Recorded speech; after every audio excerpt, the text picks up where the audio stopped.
My name is Ria Bales. I'm Managing Director of Bales Partners Consulting, and I am here today with Kate Bowden, who is the founder of Uncapped People. And we're here just to have a coffee and a chat about learning.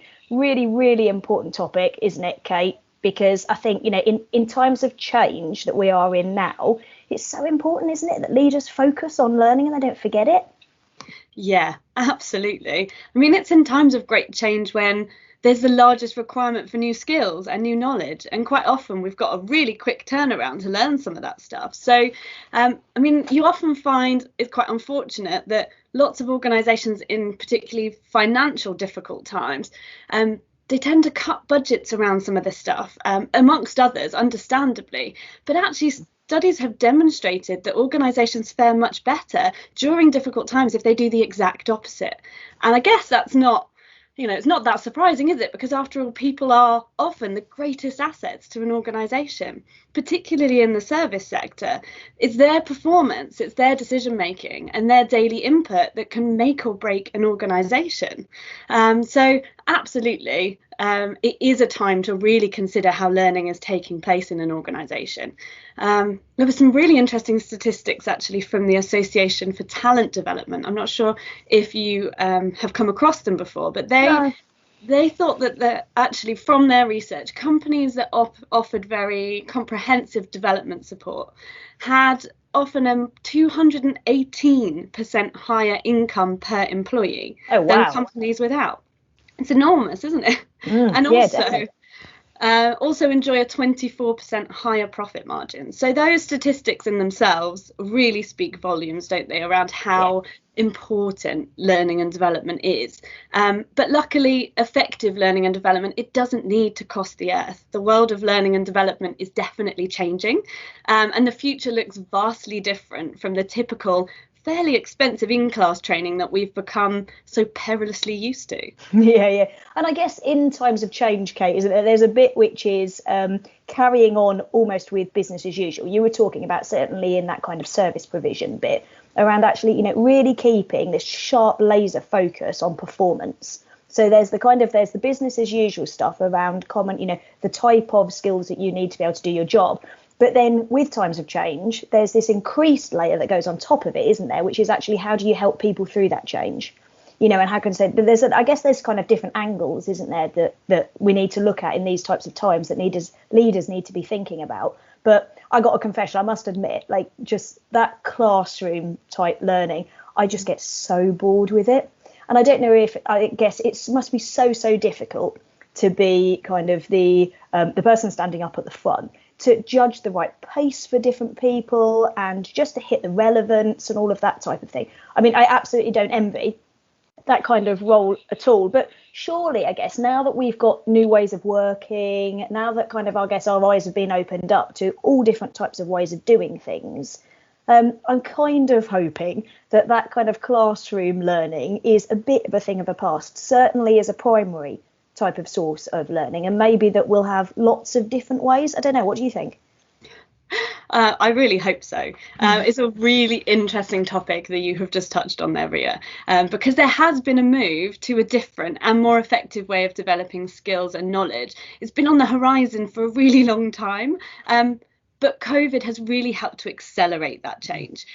We have been hearing that from lots of L&D professionals across the UK, but also across the world. A recent conference saw L&D professionals across the world and leaders joining in to talk about learning. And absolutely, we saw the trends that there's a significant move away from traditional in-class training methods. Yes, they have their place. But actually, they also have many associated challenges. And you really kind of hit the nail on the head with some of the things that you were explaining there. I think the thing that we really need to understand that is my biggest bugbear, I think, about learning is that traditional in-class methods tend to result in between 12 and 20% of that learning actually being transferred to the workplace and being used by employees So that's in nothing, on a is it? long-term basis. It's so low. And you think about the investment we put into that. Mm, Um, they're devastating statistics, to be quite honest with yeah. you. And when we think about it, it's not really surprising either. What we're doing is we're saying to people, yep, okay, you need this learning. we can book you onto this course. They're having to wait for it. They're not getting it when they want it.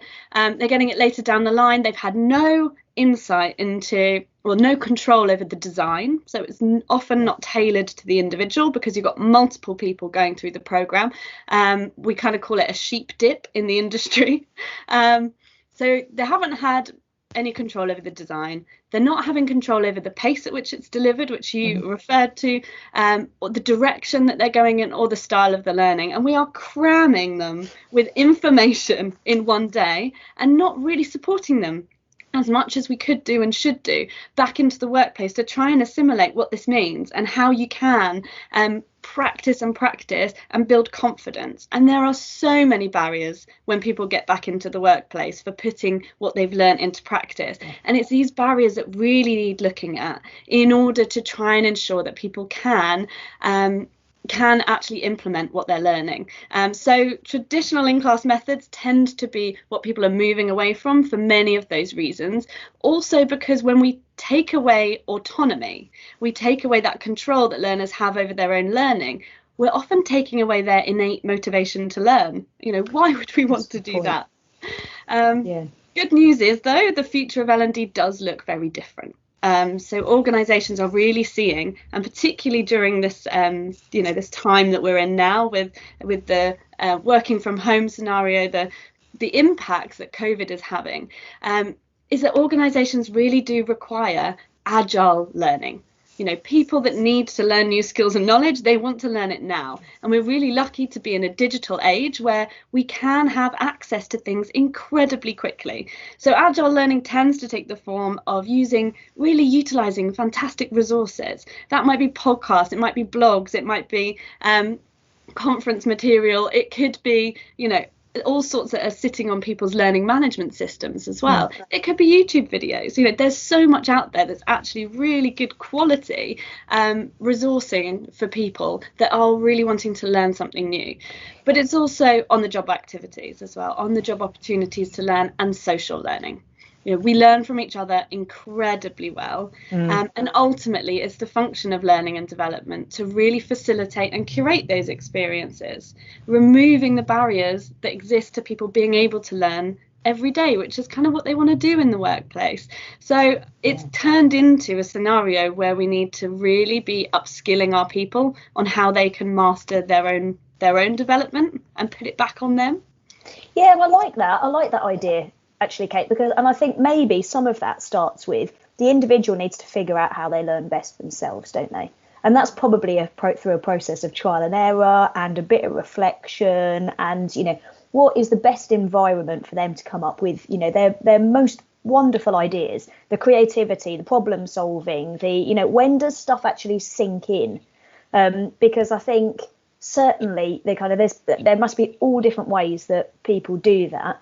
And we do live in that world now of, if you want to fix your dripping tap at home, people tend to go onto YouTube now to watch that 3-minute video to learn how to do something.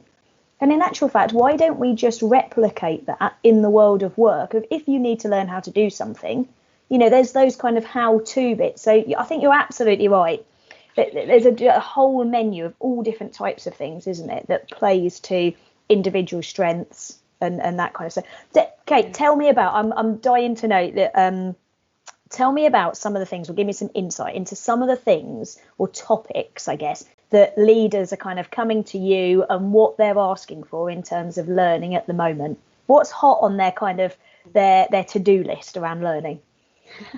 Always a great question, and a definite answer for this, I think, at the moment, because what we've really seen is we are coming out of this information age of knowledge workers, where we have seen a real focus on data and facts. And when we think about that information age, there was a real focus on some technical skills around that. And it's not to say that data analysis isn't really important still, and lots of other elements that fit around the information age, but actually we've moved into the conceptual age of really highly creative ideas and businesses needing innovative ways of doing things, and that really requires a wealth of what we tend to refer to as soft skills in comparison to the technical skills of the information age.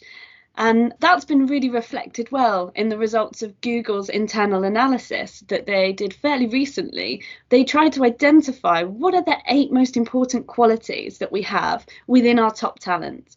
And actually, out of the 8, technical expertise came in last as the 8th. No way, really? Okay, that's absolutely, point, isn't it? And this is Google, it's quite a technical focused organization.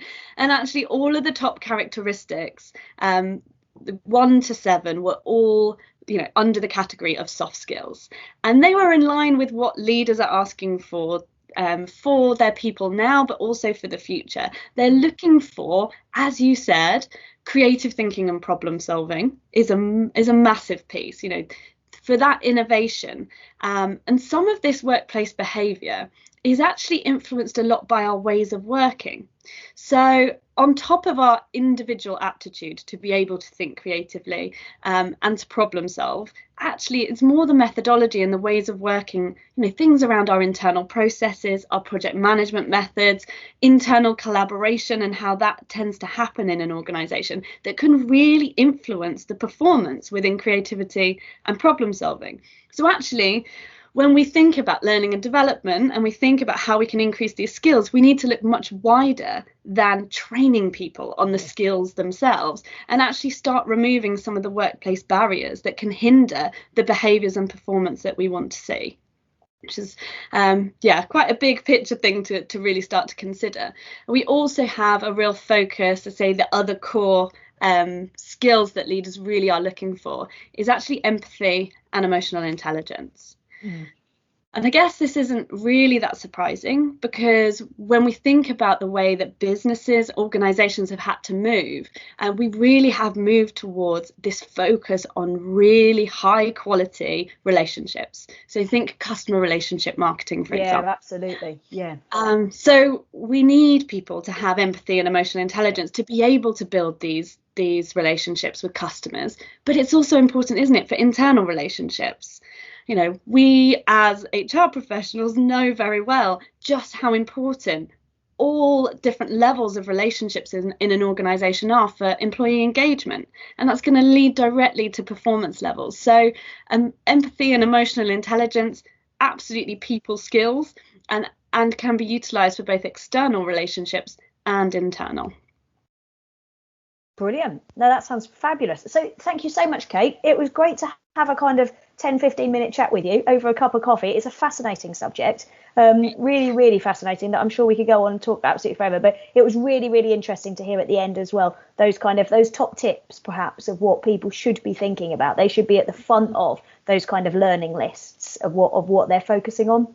Absolutely. I guess the main piece of advice I'd probably give to leaders is, think bigger when it comes to learning. What you ultimately want to create is actually a learning culture where every single day in your organization, your employees strive for continuous learning. It's integrated as a fundamental daily activity where people support each other. And that learning needs to happen at an individual level, but also a team level and an organization level. And it is the leaders themselves that are often the role models. So it's their behavior that can most greatly influence a culture. Couldn't agree more. Brilliant. It's so lovely to talk to you, Kate. Thank you so much. Lovely to talk to you, Ria. Take care. Bye.